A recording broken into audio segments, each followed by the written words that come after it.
오랜만에 사랑하는 성도님들을 이렇게 뵙게 되니까 마음이 참 기쁩니다. 또한 강단에 또 오랜만에 서게 되니 마음 한켠이 좀 두렵고 걱정이 많이 되는데요. 이 부족한 형제의 교제를 성도님께서 넉넉한 사랑으로 용납해 주시고 또 잘 부탁드리도록 하겠습니다. 그러면 본론으로 넘어가서 하나님 말씀을 보도록 하겠습니다. 여호와 삼마라는 주제를 나누기 전에 본문 말씀을 먼저 읽도록 하겠는데요. 굉장히 짧은 구절입니다.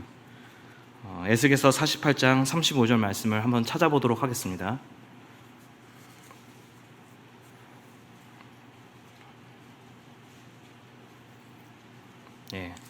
그럼 다 찾으셨으면 제가 읽도록 하겠습니다. 그 사방의 합계는 18,000척이라. 그날 후로는 그 성읍의 이름을 여호와 삼마라 하리라. 오늘 나누게 될 하나님의 성읍 중 여호와 삼마라는 뜻은 여호와께서 그곳에 계시다, 여호와께서 여기에 계시다, 그런 뜻을 가지고 있습니다. 이 여호와 삼마라는 단어는 에스겔서 48, 35절에서 이스라엘 각 지파에게 분배될 땅을 언급하신 이후에 하나님께서 따로 구별해 놓으신 거룩한 땅에 그 땅 중심에 세워진 성읍에 붙여진 이름입니다. 여호와께서 계시는 성, 여호와 삼마. 다들 여기에 살고 싶으시죠? 여기 있는 모든 성도님들이 주님과 함께 주님의 나라에서 영원히 함께할 그날을 소망하고 계시다고 믿습니다. 여호와 삼마라는 뜻 자체가 가져다주는 이 희망적인 메시지는 그 의미를 음미하는 것만으로 마음을 참 벅차오르게 하는 것 같습니다. 그런데 저는 처음에 이 주제로 교제를 준비하면서 이 하나님의 성인 여호와 삼마라, 이 하나님의 성호인 여호와 삼마라는 성호를 대할 때 그 의미가 사실 쉽게 와닿지가 않았습니다. 솔직히 말씀드리자면 너무나 위로가 되고 기쁨이 되어야만 하는데 당시에 제게 큰 감흥을 주지 않더라고요. 그래서 오히려 저의 그런 반응에 대해서 제 스스로가 조금 깜짝 놀랐습니다. 왠지 제 마음이 그런 것들을 받기에 마음이 딱딱해진 것 같고 또 마치 제 영혼이 병든 것 같은 그런 느낌을 받았습니다. 혹시 성도님도 그러신 적 있으신가요? 그래서 이제 이 말씀을 준비하면서 제가 과연 이 여호와 삼마라는 주제로 성도님들 앞에서 감히 교제를 나눌 수 있을까라는 걱정이 먼저 들었습니다. 말씀을 준비할 때마다 많은 부담이 되지만 특별히 이번 말씀을 준비하면서 제 마음에 더 큰 부담이 되었던 것 같습니다. 그래서 성도님들과 교제 이전에 하나님께서 이 여호와 삼마라는 주제를 통해서 저라는 사람에게 어떤 말씀을 하시고 싶으신지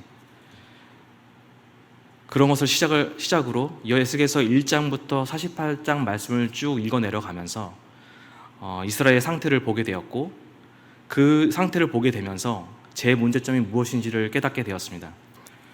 그런 의미에서 에스겔서 당시의 배경을 먼저 살펴보시게 되면은 당시 에스겔서가 쓰여진 배경이 BC 593년경서부터 570년경의 일이었는데 바벨론의 2차 침공을 통해서 그때 여호야긴 왕이 사로잡혔던 때였습니다. 그리고 이때 에스겔과 더불어서 많은 포로들이 바벨론으로 압송되어져 갔었습니다. 그리고 그러한 남유다의 쇠락의 깊은 배경 안에는 우상 숭배와 하나님이 증오하시는 온갖 불법적인 일들과 수많은 악을 행했던 그들에게 하나님께서 정당한 심판의 역사를 진행하고 계셨고 계속적으로 진행 중인 상태였습니다. 그들이 스스로 불러들인 화였지만 이스라엘에 남아있는 자들에게나 또 바벨론에 끌려간 자들에게나 그들에게는 어떠한 희망과 미래 또 소망이 없는 참으로 절망스러운 시기였습니다. 그럼에 불구하고 이스라엘은 여전히 하나님께 불순종했고 자신들을 멸망케 한 원인이었던 그 죄악들을 여전히 행하고 있었습니다.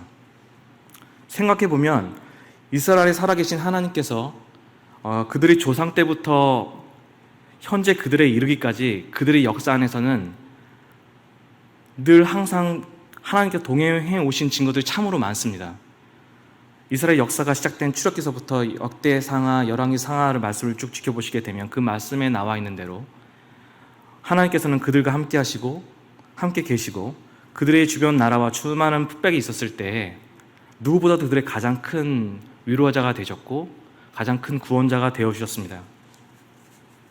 그러함에 불구하고도 그들 가운데 가장 가까이 계신 하나님을 그들은 멀리했고 그들의 마음은 점점 딱딱해져만 갔습니다. 이스라엘은 왜 그랬을까요? 저도 이스라엘처럼 아니면 어쩌면 그보다 더 큰 축복을 저는 사실은 받았는데 그 축복을 누리면서 또 저의 마음 상태는 왜 그런 걸까요? 사실 지난해 말 저희 회사에 큰 구조조정이 있었습니다. 제가 몸담고 있던 팀이 사라졌고 팀이 공중분해가 됐으니 당연히 다른 팀을 찾아야만 됐었습니다. 근데 여러 군데 이력서를 넣어도 계속 번번이 퇴짜를 맞게 됐습니다.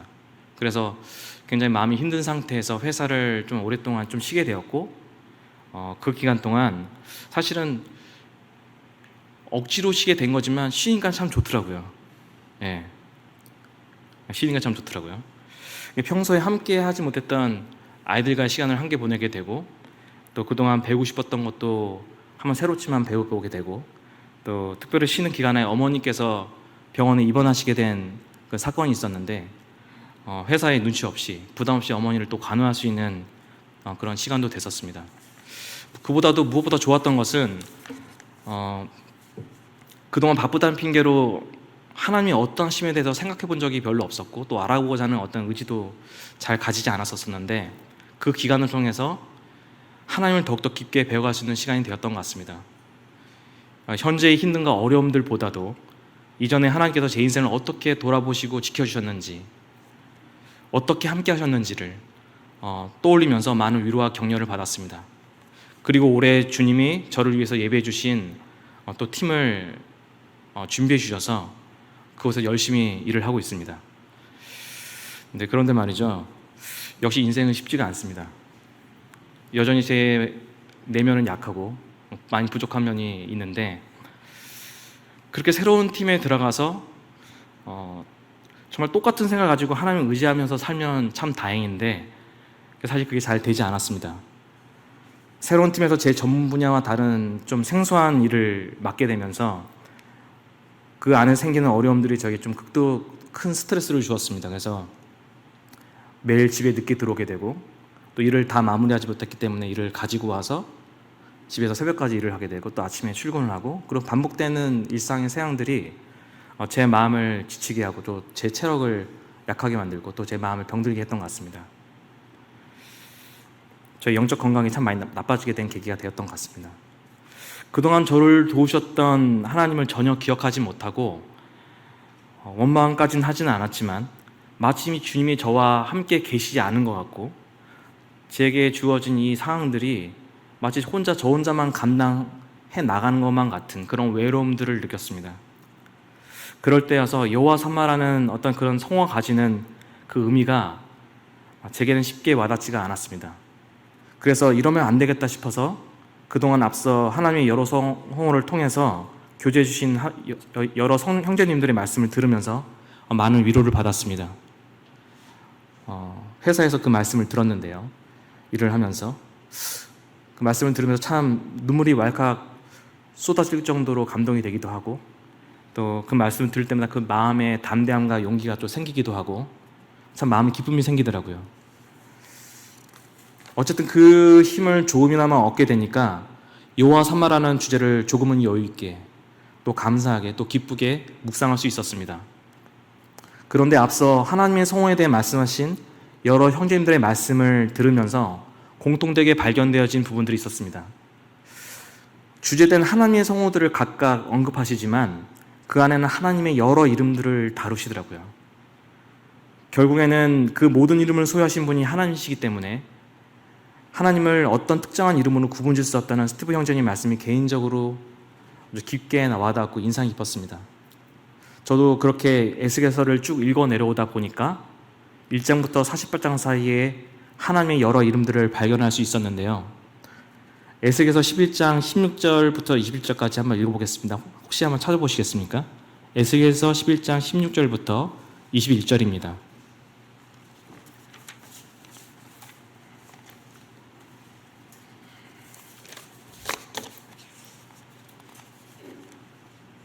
그럼 제가 읽어보도록 하겠습니다. 그런즉 너는 말하기를 주 여호와의 말씀에 내가 비록 그들을 멀리 이방인 가운데 쫓아내어 여러 나라에 흩었으나 그들이 도달한 나라에서 내가 잠깐 그들에게 성소가 되리라 하셨다 하고 너는 또 말하기를 주 여호와의 말씀에 내가 너희를 만민 가운데서 모으며 너희를 흩은 여러 나라 가운데서 모아내고 이스라엘 땅을 너희에게 주리라 하셨다 하라. 그들이 그리로 가서 그 가운데의 모든 미운 물건과 모든 가증한 것을 제거하여 버릴지라. 내가 그들에게 한 마음을 주고 그 속에 새 영을 주며 그 몸에 돌을 같은 마음을 제거하고 살처럼 부드러운 마음을 주어 내 율례를 따르며 내 규례를 지켜 행하게 하리니 그들은 내 백성이 되고 나는 그들의 하나님이 되리라. 여기서 성도님들은 어떠한 하나님을 혹시 발견하셨나요? 저는 16절에서 그들의 성소가 되셔서 그들과 함께 하시는 임마누엘 하나님을, 17절에서는 다시 돌아오실 땅을 예비하시고 준비하신 여호와 이레의 하나님을, 17절, 18절에서는 흩어진 백성을 다시 모으시고 그들 가운데 있는 잘못된 것을 바로잡으시고 회복시키시는 여호와 라파의 하나님을, 20절에서는 우리의 왕이 되시고 우리 삶의 주인이 되신 여호와 아도나이의 하나님을 발견하게 됐습니다. 그런데 이 말씀에서 발견할 수 있는 한 가지 사실이 더 있습니다. 이미 성도님들이 아시다시피 이스라엘은 하나님께 범죄했고 그로 인해 하나님께 징계받는 상황이었고 또 뿔뿔이 흩어질 수밖에 없는 비참한 상황 가운데 있었습니다. 그런데 아까 에스겔서 11장 말씀을 통해서 언급됐던 대로 오히려 그러한 어려운 때 하나님께서는 하나님의 살아계심을, 또 하나님의 어떠하심을 그 무엇보다 뚜렷하고 명확하고 또 강하게 드러내신 것을 발견할 수 있습니다. 그들이 범죄하여서 또 그들이 징계받는 그 순간에도 그들이 여러 나라로 흩어져 뿔뿔이 흩어질 수밖에 없는 상황에서도 여전히 회개를 촉구하시지만 여전히 죄를 짓는 상황에서도 그분은 여전히 포기하지 않는 간신과 사랑으로 이스라엘을 지켜봐 주시고 그들을 향한 시선을 거두지 않으셨습니다. 그리고 수많은 잘못에 불구하고도 죄를 결코 용서하지 못하는 하나님께서는 인내하시는 하나님으로서 또 사랑하시는 하나님으로서 또 용서하시는 또 하나님으로서 또 회개시키시는 하나님으로서 결국 회복시키시는 하나님으로서 그들과 함께 계셔 주셨습니다. 정말 놀라운 것은 제가 알기로는 성경상의 명확한 성호는 성경상에 총 30가지 이상으로 있는 것으로 알고 있는데요. 사실 당연히 하나님을 이 30가지 성으로 그 어떠하심을 다 나타낼 수는 없습니다. 그리고 어떤 상황과 환경에 따라서 이땐 저런 하나님으로만, 저 때는 저런 하나님으로만 다가오시는 게 아니라 늘 하나님께서는 저에게 100% 완전한 하나님으로서, 완전체 하나님으로서 저에게 다가와 주시고 저희 삶 가운데 함께 계셔 주신다는 사실이 너무나 감사했습니다. 저희 아들이 저한테 혼날 때 제가 무서워지면 아빠는 괴물 같다고 하더라고요. 마음에 상처를 받았는데요. 사실 사랑과 공의 양면을 가지고 아이들을 대해야 되는데 사실 그게 쉽지가 않습니다. 사람이 최선을 다해도 정말 대단한 건데 완전하신 하나님께서 저희에게 그렇게 다가오신다는 거죠. 그리고 계속 저희 곁에 계셔 주신다는 거죠. 정말 감사가 되는 일인 것 같습니다. 사실 이렇게 좋으신 하나님께서 이스라엘 곁에 늘 항상 함께 계셔 주시고 그렇게 해 주셨어도 그런 하나님께 범죄했고 하나님을 멀리 떠나게 됐던 이유가 있었습니다. 물론 그 원인은 그들 스스로에게 있었습니다. 에스겔서를 쭉 읽어보면 굉장히 많은 이유가 있겠지만 제 개인적으로는 제 삶을 비춰볼 때 제 삶에 하나님께서 저와 함께 계심을 깊이 생각하지 못하고 기뻐하지 못했던 여러 이유 중들 중 그 하나가 제가 제 삶에서 살아계신 하나님께 충분히 감사드리지 못했기 때문이라고 생각이 들어집니다. 사실 그 이면에는 제 삶에 살아계신 하나님에 대한 사랑과 관심이 없었던 것이었고 또 바쁘다는 이유 하나만으로 그런 하나님께 자주 나아가지 못하고 그래서 제 삶에 깊이 관여하시고 역사하시는 하나님의 손길과 도움들을 때로는 무심코 흘려보내는 관가에 여기고 그냥 그 시간의 뒤편을 흘려보내는 그런 실수를 저질렀는지도 모르겠습니다. 어쩌면 이미 이스라엘이 오랜 생활 동안 주님과 동행하면서 너무 숨쉬듯 당연하게 하나님의 은혜와 호의를 경험하면서 그들 가운데 베푸시는 그 은혜를 너무나 당연하게 여겼고 감사하지 못했기 때문에, 그래서 하나님이 내 곁에 계신 사실이 정말 대단한 일인데도 그들은 그 사실들을 잃어버리게 되었던 것 같습니다. 그래서 하나님께서는 당신의 백성들을 때론 고난의 길을 통과하게 하십니다. 때론 저희가 잘못해서 그럴 수도 있을 것이고요. 어쩌면 우리가 알고 있는 하나님을 더욱더 실질적으로 경험하게 하기 위해서 필연적으로 통과할 수밖에 없는 어떤 필연적인 것이 바로 고난이라는 과정인 것 같습니다. 독특하게도 에스겔서에서는 하나님께서 이스라엘 백성들을 향해서 지속적으로 말씀하시는 반복된 구절이 있습니다. 에스겔서 전장에 이르기까지 하나님께서는 이스라엘과 이방인을 향해서 심판과 회복의 선포를 하십니다. 항상 그 말씀대에 나오는 그 반복된 그 말씀의 구절은, 너희들의 나온 구절 읽어드리면, 너희들이 내가 여호와인 줄을 알리라. 나는 너의 하나님이다. 그게 심판의 선포든 그 회복의 선포든 말입니다. 하나님께서는 당신이 하나이신 것과 그리고 저희의 하나님 되신 사실들을 저희가 아는 것이 무척 중요한 문제라고 생각하셨던 것 같습니다. 저희는 가끔 그래, 하나님이 우리와 함께 하시지, 그래, 하나님이 늘 우리와 함께 계시지, 그렇게 말하지만 사실 그분이 우리 곁에 계시다는 것으로만 만족하고 거기에 멈춰 있는 때가 있는 것 같습니다. 정작 어떠하신 하나님께서 우리 곁에 계시는지를 더 알기 위해 노력하지 않을 때도 있는 것 같습니다. 저와 저희 아내가 결혼한 지 벌써 13차가 됐는데요. 저희가 만약 남편과 아내의 위치에 있으면서 서로 사랑하는 사이인데 서로가 서로를 알아가려는 노력도 하지 않고 또 서로가 서로에 대한 관심이 아무것도 없다면 그것만큼 이상하고 위험한 관계는 없는 것 같습니다. 예전에 말씀 강단에서 안다는 것은 아는 지식에 멈춰 있는 것이 아니라 그 아는 지식을 토대로 관계를 맺어간 것이라고 들었습니다. 하나님께서 우리에게 당신께서 여호와인 줄 아시길 바라는 이유는 우리가 상황적으로 또 배경적으로 그분이 우리 곁에 계시네 이렇게 멈추는 것이 아니라 어떠한 하나님께서 우리와 함께 하신 일을 알길 바라신다고 믿습니다. 근데 그렇게 생각이 들어집니다. 사랑한다면 서로를 알고 싶고 서로를 더 기대하는 것이 당연한 순리인 것 같습니다. 저는 이 기대라는 단어를 기억해 주시길 부탁드리겠습니다. 저는 특별히 이 여호와 삼마라는 단어를 기억할 때 이 기대라는 단어와 밀접한 관련이 있는 것을 발견하게 되었습니다. 앞서 본문을 읽은 후 말씀드렸다시피 여호와 삼마라는 뜻은 48장 53절에 쓰여져 있는 것처럼 하나님의 성에 붙여진 이름입니다. 한 장소를 지칭해서 붙여져 있는 거죠. 그리고 그 하나님의 성읍은 그리고 그 성읍 안에 세워진 성전은 아직도 현대 이스라엘 가운데 그래서 아직 말씀의 그대로 지어지지 않았습니다. 아직 이루어지지 않은 사실입니다. 그 말씀은 그것은 아주 먼 미래 그리고 언젠가 도래할 새 하늘과 새 땅의 예루살렘을 말씀하는 것이 아니겠습니까?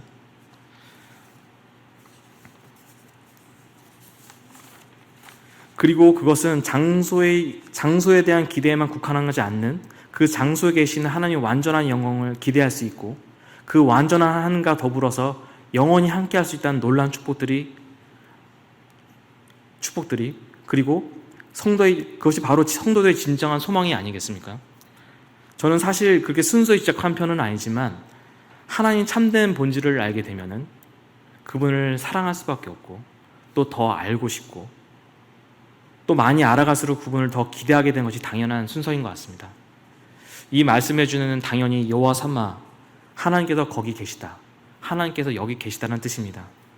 그러나 이것이 내가 여기 있다, 내가 거기 있다는 것만으로 하나님께서 말씀해 주신다고 생각이 들어지진 않습니다.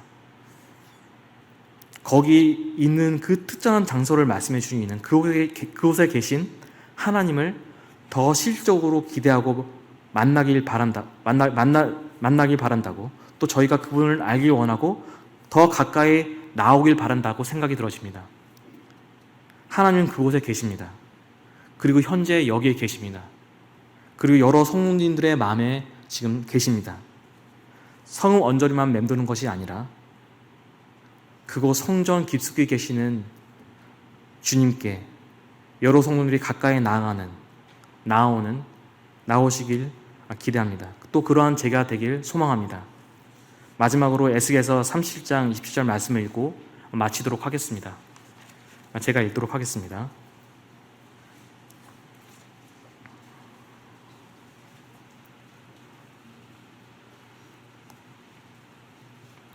내가 그들과 화평의 언약을 세워서 영원한 언약이 되게 하고 또 그들을 견고하고 번성케 하며 내 성소를 그 가운데 세워서 영원히 이르게 하리니 내 처소가 그들 가운데 있을 것이며 난 그들의 하나님이 되고 그들은 내 백성이 되리라. 내 성소가 영원토록 그들 가운데 있으리니 열국이 나를 이스라엘을 거룩케 하는 여호와인 줄을 알리라 하셨다 하라. 감사합니다.